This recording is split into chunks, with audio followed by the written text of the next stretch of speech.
రాష్ట్ర వ్యాప్తంగా BRS party నాయకులపైన Congress BJP వరుసగా దాడులు చేస్తుంది. అయితే పోలీసులు వారు అక్కడ ఉన్నప్పుడే దాడులు జరగడం గమనార్హంగా ఉంది. ఎందుకు ఈ రకంగా జరుగుతుంది? మొన్నటికి మొన్న కరీంనగర్లో బ్యాంకు దోపిడీ జరిగింది. ఇవాళ మళ్ళీ అదే కరీంనగర్లో ఒక ఎమ్మెల్యేపై దాడికి వచ్చారంటే పోలీసు వ్యవస్థ ఏ విధంగా ఉంది, వాళ్ళ ప్రభుత్వం ఏ విధంగా ఉంది, అంటే కేంద్ర రాష్ట్ర ప్రభుత్వాల మధ్య సఖ్యత ఉందని మరొకసారి స్పష్టమైంది అనుకోవచ్చు. అనడానికి మనతో మాట్లాడడానికి BRS party social media convener Satish చెప్పండి. ప్రధానంగా ఇవాళ ల్యాండ్ ఆర్డర్ సిచ్యువేషన్ ఏ విధంగా ఉందనుకోవచ్చు ఇలా జరిగిన సిచ్యువేషన్ చూస్తే?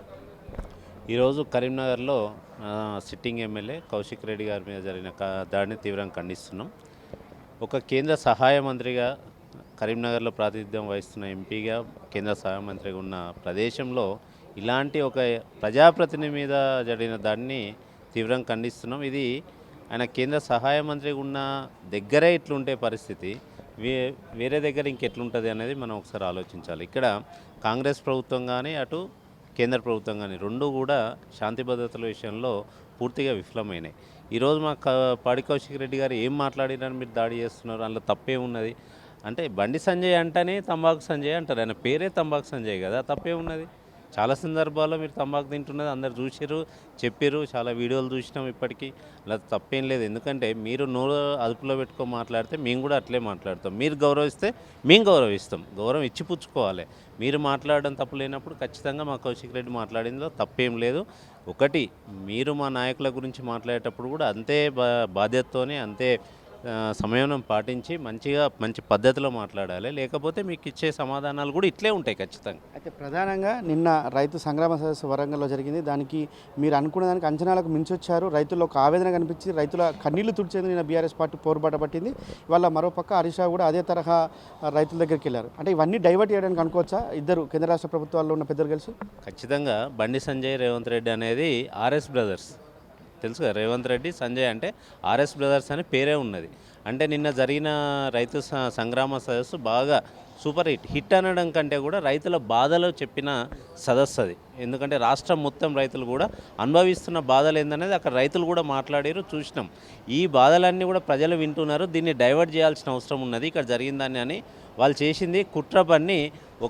ఒక దగ్గరనేమో కాంగ్రెస్ వాళ్ళు కేసులు పెట్టడం, పలు రకాలుగా మాట్లాడడం.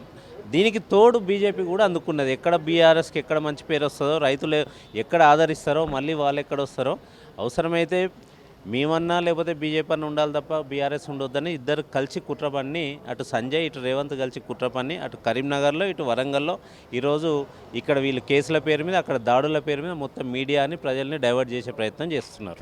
అయితే కేంద్రంలో ఉన్న ఎఫ్సిఐ, రాష్ట్రంలో ఉన్న సివిల్ సప్లై రెండు శాఖలు కొనాల్సి ఉంది. కానీ రెండింటి మధ్య సమన్వయ లోపంతో వాళ్ళ రైతులంతా రోడ్లెక్కుతున్నారు. రైతులు రోడ్లెక్కి వాళ్ళ నిన్న మీరు ఏదైతే సంగ్రామ సదస్సు పేరు మీద రెండు కేంద్ర రాష్ట్ర ప్రభుత్వాలు కడిగి పారేయడంతో ఈ విధంగా జరిగింది అనుకోవచ్చా, లేదంటే ఒకరినొకరు కాపాడుకునే ప్రయత్నం?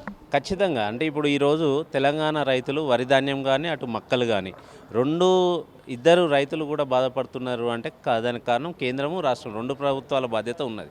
ఎందుకంటే అక్కడ ఎఫ్సిఐ తీసుకోవాలి, ఇక్కడ రాష్ట్ర ప్రభుత్వం కొనాలి. ఈ రెండు కలిసి చేయాల్సింది పూర్తిగా విఫలమయ్యారు. ఇక్కడ వరి ధాన్యం ఇంతవరకు ఒక్క గింజ కొనలేదు, అటు మక్కలు ఒక్క గింజ కొనలేదు, తీసుకున్న వాళ్ళకి ఇంతవరకు ఒక్క రూపాయి కూడా చెల్లించలేదు. కాబట్టి ఇది ఇద్దరు ప్రభుత్వాలకి రేపో ఎల్లుండో ఇక్కడికి మోడీ గారు వస్తున్నారు. ఎక్కడ రైతులు తిరగబడతారో అని చెప్పి దీన్ని మొత్తం డైవర్ట్ చేయడానికి, రైతుల సమస్యను మొత్తం పక్కదారి పట్టించడానికి ఈరోజు కావాలని కలిసి కుట్ర పన్ని ఇటు రాష్ట్ర ప్రభుత్వం అటు కేంద్ర ప్రభుత్వం కాంగ్రెస్ బీజేపీ రెండు కలిసి కుమ్మక్కయ్యి చేసిన డైవర్షన్ పాలిటిక్స్ మాత్రమే ఈ దాడి. వాళ్ళ ఏదేమైనప్పటికీ ఖచ్చితంగా కౌశిక్ రెడ్డి దాడిని ఖండిస్తున్నాం. ఖచ్చితంగా కేంద్ర రాష్ట్ర ప్రభుత్వాలు వాళ్ళ వరిధాన్యం కొనుగోలులో పూర్తిగా విఫలమైంది కనుకనే ఒక డైవర్షన్ టాక్టిక్స్కు ప్లే చేశారు. అందులో భాగంగానే వాళ్ళ కౌశిక్ రెడ్డి పైన దాడికి బీజేపీ చేసిన దాడిగా ఖచ్చితంగా అది కాంగ్రెస్ బీజేపీల మైత్రికి మరింత బలం చేకూరే విధంగా ఇవాళ దాడి కనిపించిందని చెప్పేసి కూడా సోషల్ మీడియా కమ్యూనిటీ సతీష్ చెప్తున్న పరిస్థితి ఉంటుంది.